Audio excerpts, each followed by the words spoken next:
I can't speak for other cinematographers, but I think as a cinematographer, you read a script, you see the movie playing in your mind's eye, and then what you're trying to do from that moment to the moment you finish photography is try to get as close to that picture that you saw when you first read the script as possible. Now, along the way are 1,000 things conspiring against you. Whether an actress that doesn't want to come out of the trailer as the sun's going down, there's all kinds of it's a minefield out there that you have to sort of walk through. But I think with Save Mr. Banks, or with any picture, even The Rock, that you see a different movie in your head, but you're always trying to, when you go out there and film the movie that you first saw when you read the script.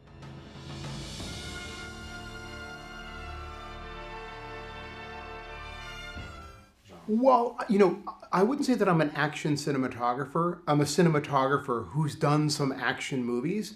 So I have a very good relationship with this director. I know the kind of stories that he likes to tell, and I actually like to do those movies as well. The thing is that in Hollywood, adult movies are few and far between. So I spend a lot more time doing action movies. But in terms of preparing to do Save Mr. Banks, it was very easy because the material is very good.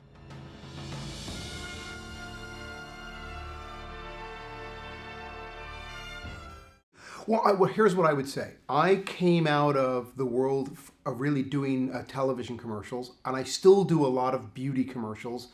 I do a lot of the Victoria's Secret. Now, obviously, those women are incredibly beautiful no matter what you do.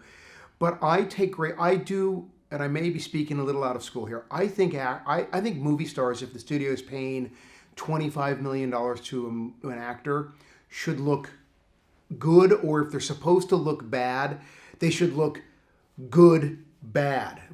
So I take great pride in that. I think that I light actors very, very well without betraying the emotion of the scene. And I think actors know that about me, so they feel very comfortable.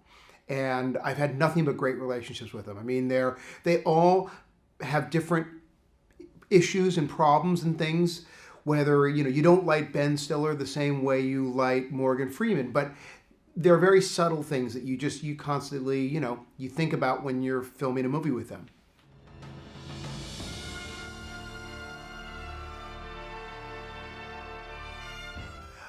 Not in particular. I tend to just use source lighting, which I know is a kind of a very wide term, but for me, the most challenging thing that I ever do is when I have to shoot on a blue screen. Even, for instance, The Amazing Spider-Man, where we didn't do a lot of blue screen, but we did about 2 weeks of it, because although you're putting a city behind your actor who's on a wire, who's swinging from a piece of a foam bridge on one side of the stage to a piece of a foam bridge on the other, if you really go to New York and you see all the lights, you get inspired by something, or there's a happy accident.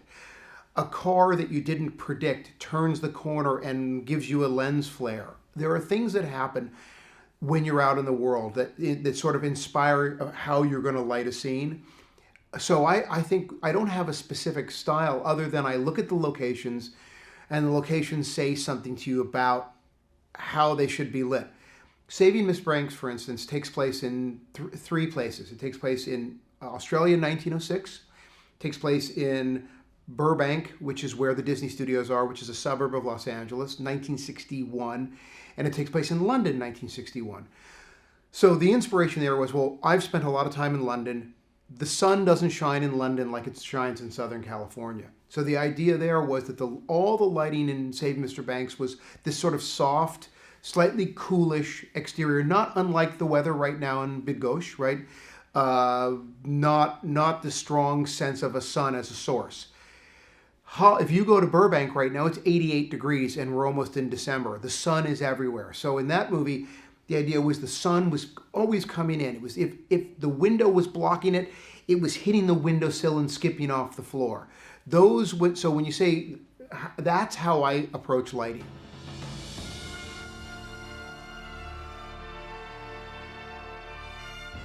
Absolutely, you have to. I mean, that's the bottom line is my job is to service the story. Now, in servicing the story, I have to service. If it's Armageddon, it's a very high stylized science fiction movie. So part of the way that movie looks is servicing the story. But you also have to service the actors who are going to ultimately be the vehicles that deliver the drama to the audience. So what you try to do is you try to have this kind of dance with them. I may say to an actor, I would never say to an actor, don't stand over there. But I may say to Emma Thompson, in this scene, you remember you're thinking about your father, you're thinking about your life in rural Australia.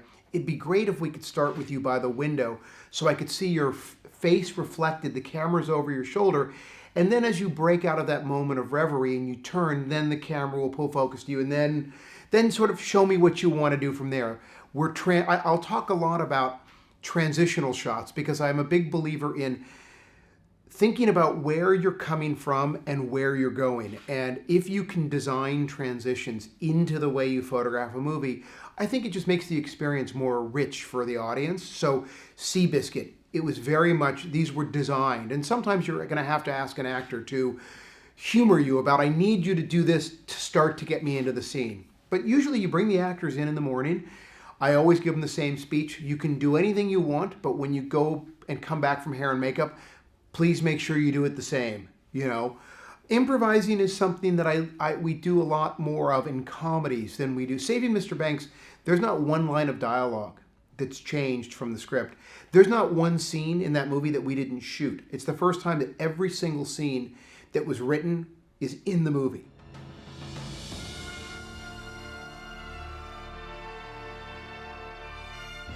When you're doing Meet the Fockers and the actors are on a roll, you move as quickly as you can to kind of catch lightning in a bottle. You're not going to catch lightning in a bottle in 3D. Everything takes more time. Having said that, you have to compose in a completely different way. When you're shooting in 2D, you use foreground a lot to kind of direct an eye. You may put something dark in the foreground. You may shoot through a window. You'll hear cinematographers talk about frames within frames. Mr. Banks has a lot of frames within frames. You can't do that in 3D because whatever closest to the camera is essentially going to be 4 feet in front of the screen. So if you do a tracking shot in 2D where you might track them through a picket fence, it may look gorgeous. In 3D, suddenly that picket fence is 15 feet out in front of the screen and it's making everybody sick. So you find yourself composing in what I would say is in some respects, in the 2D world, you'd find to be kind of less interesting and a little more flat with less foreground. But now that you've got depth, you've got a depth budget, it completely changes the character of the way you frame.